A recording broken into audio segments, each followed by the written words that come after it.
Merci Isabelle. Bonjour à tous. Donc en fait, moi je vais vous présenter une expérience qui date un petit peu, une expérience nantaise qui porte sur la formation initiale, donc qui s'est adressée aux étudiants de 5e année de médecine et qui a démarré il y a maintenant plus de 12 ans. Donc en fait, pour la petite histoire, le docteur Subio qui revenait d'un séjour en Suisse, vous savez qu'en France on est toujours un petit peu en retard au niveau pédagogique et précisément au niveau des méthodes interactives. Donc il revenait de ce séjour en Suisse et il s'est dit ce serait bien qu'on puisse mettre en place à la faculté de médecine de Nantes donc un enseignement d'annonce du diagnostic de cancer auprès des étudiants de 5e année lorsqu'ils réalisent leur stage en cancérologie. Donc bien évidemment le défi a été relevé. Et donc, voilà, nous avons sollicité le doyen de l'époque qui a donné son feu vert. C'était important parce que, comme vous allez le voir, c'est quand même un processus assez lourd. Alors, d'un point de vue pédagogique, cela a été dit par mes deux collègues préalablement, nous sommes appuyés sur le paradigme de l'apprentissage. Ce qui est très important pour nous en santé, c'est vraiment de positionner l'étudiant en interaction constante avec son environnement. Et donc nous sommes situés vraiment dans la dynamique de la psychologie cognitive et des sciences de l'éducation. Donc les caractéristiques que nous avons suivies sont toujours les mêmes. Je répète ce qui a été dit préalablement, à savoir que les étudiants vont construire leurs connaissances à partir de questions qu'ils se posent, toujours en interaction avec les enseignants. Que les étudiants vont traiter activement l'information, et ça c'est important pour nous d'avoir un regard sur ce traitement de l'information. Alors après, on peut diversifier les supports dans le cadre d'activités de recherche, d'analyse de critique ou de résolution de problèmes. Et dernier élément, dernière caractéristique, c'est que ces connaissances sont construites prioritairement à partir de contextes professionnels authentiques. D'où l'importance de la mise en place de la simulation. Donc en fait, le modèle que je vous présente aujourd'hui est un modèle parmi d'autres. On n'a pas le... Là, différents modèles ont été développés depuis, mais il faut remonter 10 ans en arrière. Et donc, nos objectifs pédagogiques étaient d'une part de se poser la question de savoir si, dans le cadre d'une consultation d'annonce du diagnostic de cancer, on peut structurer d'une manière particulière cette consultation d'annonce. Donc, c'était vraiment le premier objectif. Deuxième objectif portait sur la communication verbale, non verbale, et sur les techniques de communication. Il faut savoir que dans le cursus des études de médecine, les étudiants ont des enseignements qui portent sur la communication dès la 2e année, comme dans d'autres cursus. Et donc c'est important de reprendre ces aspects-là qui vont être travaillés en simulation. Et troisième objectif pédagogique, vraiment de s'appuyer sur les capacités d'adaptation des étudiants.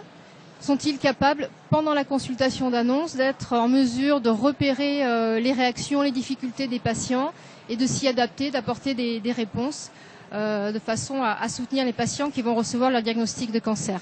Donc on s'est vraiment situé dans un cadre de réflexion et d'évaluation des pratiques. Alors très concrètement, comment est-ce que l'enseignement s'est déroulé? En fait, il s'est toujours passé en 3 étapes.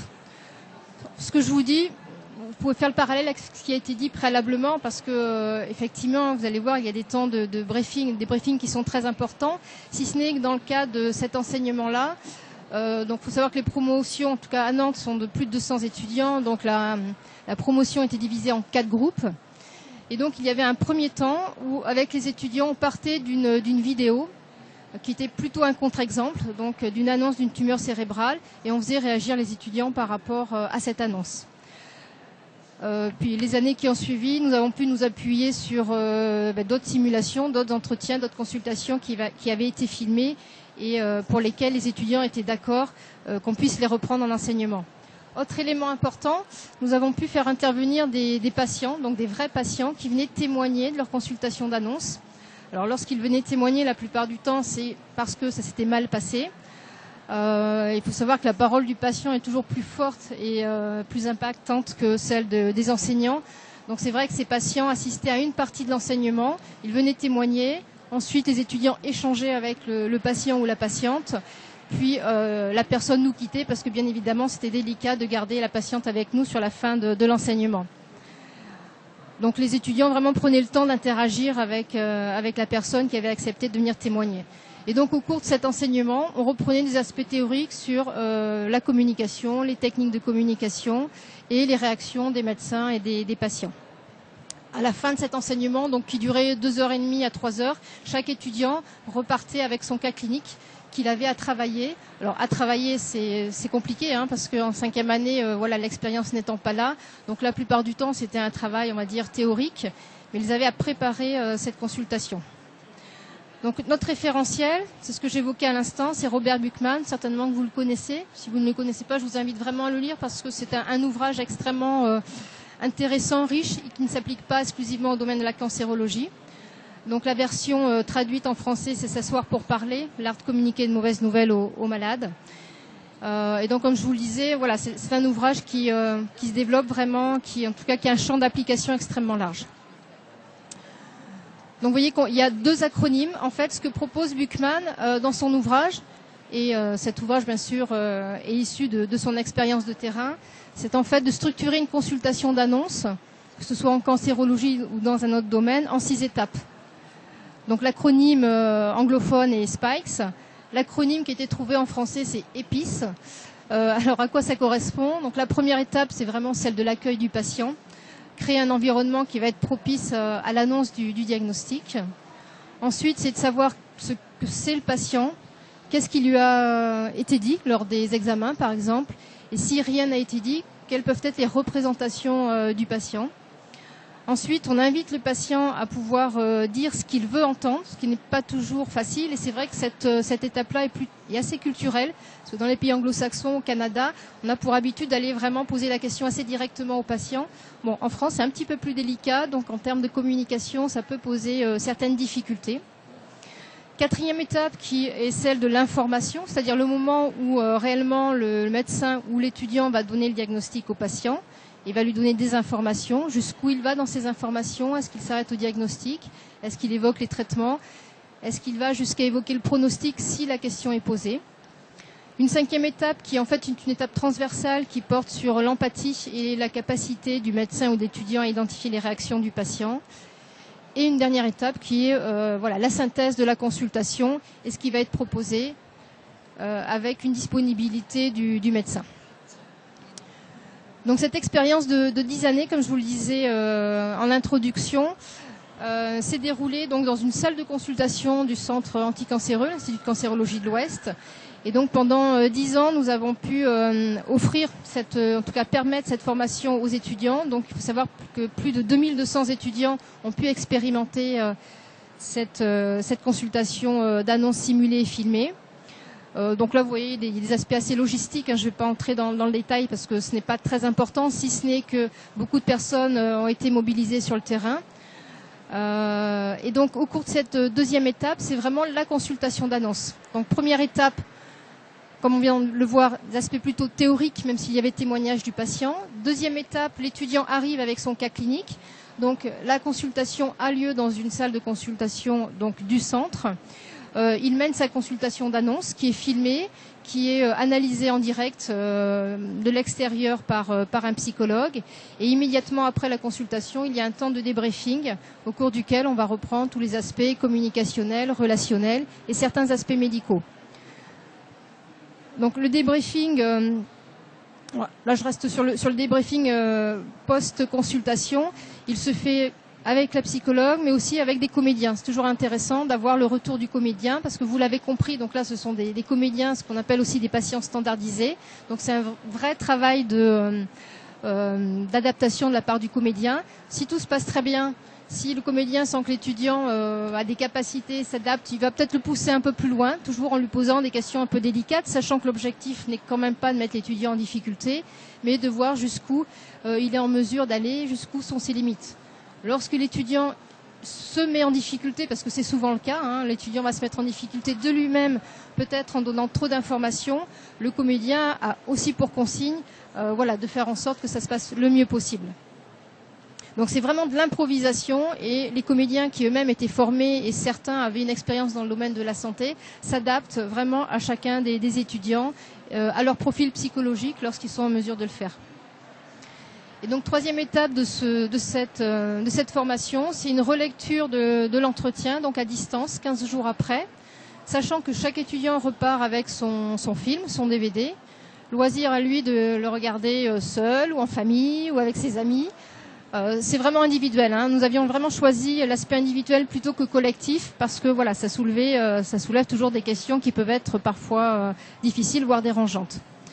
Donc ce deuxième temps de débriefing à distance, 15 jours après, se fait prioritairement avec un médecin qui va reprendre les aspects plutôt médicaux, les aspects de la prise en charge, mais qui bien sûr ne passe pas à côté des aspects relationnels, communicationnels et du travail sur les émotions. Alors, je vous avais préparé un petit extrait de 4 minutes. Ça ne s'y prête pas aujourd'hui, donc je suis désolée, on va le passer rapidement pour vous dire que voilà, c'était pour vous montrer un petit peu comment ça se passait, mais ça démarre même pas. Donc ça, c'est la salle de consultation. Là, sur ces 4 minutes, on voyait en fait une patiente, donc une comédienne qui venait chercher son diagnostic de myélome.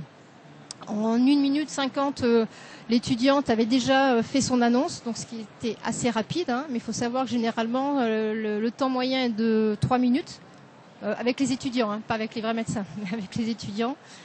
Donc le médecin, l'étudiante annonce à cette femme qu'elle a un myélome. On voit assez peu de réaction du côté de la patiente. Et donc, 3 minutes après, lorsqu'elle évoque le traitement, à savoir la chimiothérapie, là, on voit une réaction du côté de la patiente qui n'avait pas compris que c'était un cancer. Donc, vous voyez, c'est vraiment un travail de communication et de préparation, amener la patiente à comprendre ce qu'il en est de ce diagnostic. Donc, ça ne marche pas et en même temps, on n'aurait pas entendu grand-chose. Donc, on passe. Les difficultés rencontrées par les étudiants. Les difficultés donc nous avons recensées au cours de ces 10 années, c'est débuter et terminer l'entretien. Toujours difficile de débuter un entretien parce que le stress est très présent, l'anxiété liée à l'annonce est très présente et on voit combien il est difficile pour les étudiants de préparer ce temps-là.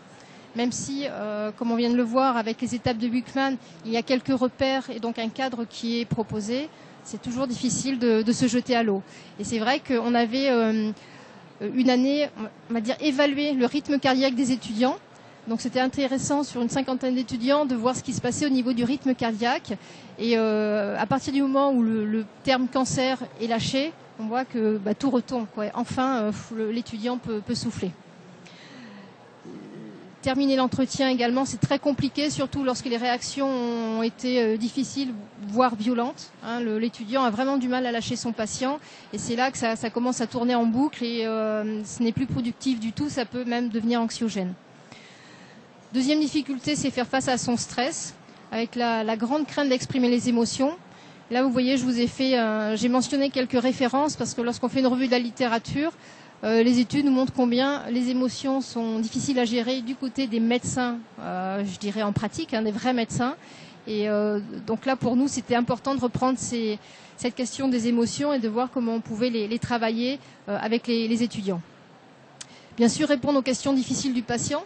Tout à l'heure, on évoquait le fait qu'un patient puisse poser assez rapidement la question du pronostic.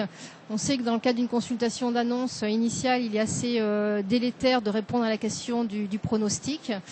Et ce qu'on pouvait observer, c'est que souvent, les étudiants mettaient en place un processus de fuite en avant, c'est-à-dire donner beaucoup trop d'informations et se laisser vraiment embarquer par ces questions.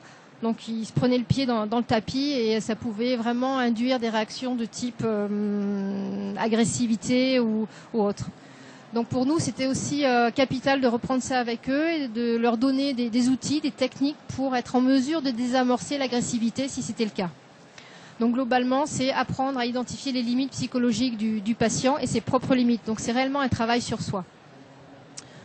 Donc pour faire un bilan de ces 10 années d'enseignement diagnostic de cancer, voilà, une sacrée expérience, parce que plus de 2200 étudiants ont expérimenté cela. Alors pour la plupart, ça se passait bien. Il arrivait bien sûr que dans certains cas, certaines situations, ce soit trop compliqué parce que soit le scénario était trop complexe lui-même, parfois c'était aussi une annonce de récidive, avec annonce de métastase ou d'échappement thérapeutique. Donc c'est vrai qu'on touchait là à des situations peut-être trop complexe pour les 5e années. Et comme je viens de l'évoquer tout au long de cette présentation, l'objectif était vraiment de cibler à la fois les compétences médicales, le professionnalisme et au sens large, en prenant en compte la communication, la relation et, comme on vient de le voir, vraiment la gestion des émotions. Donc cette expérience pour nous a été capitale parce qu'elle a conforté l'idée que les méthodes pédagogiques interactives sont absolument nécessaires. Cela a été dit tout à l'heure par mes collègues. C'est vraiment une expérience avec filet, donc jamais la première fois sur le patient. Et quand on voit certaines des réactions de ces jeunes étudiants, on peut comprendre que si ils avaient été face à de vrais patients, les dégâts auraient pu être importants. Et bien sûr, pour nous en cancérologie, ça a renforcé ce travail d'équipe et cette interdisciplinarité. Voilà ce qui nous a permis, nous, d'obtenir une chaire des techniques innovantes d'enseignement en santé impliquant des acteurs professionnels, de valider certains papiers qui sont accessibles. Hein. Et comme vous pouvez le voir, la fondation de l'université a financé durant 3 ans ce projet. Qui a fait des petits, puisqu'aujourd'hui, les étudiants de 3e année de la faculté de médecine donc, ont un enseignement à partir de consultations simulées, pas exclusivement ciblées sur la cancérologie, mais plutôt sur des aspects de sémiologie. Donc voilà les partenaires et toutes les personnes qui ont été impliquées dans l'ensemble de cet enseignement. Je vous remercie.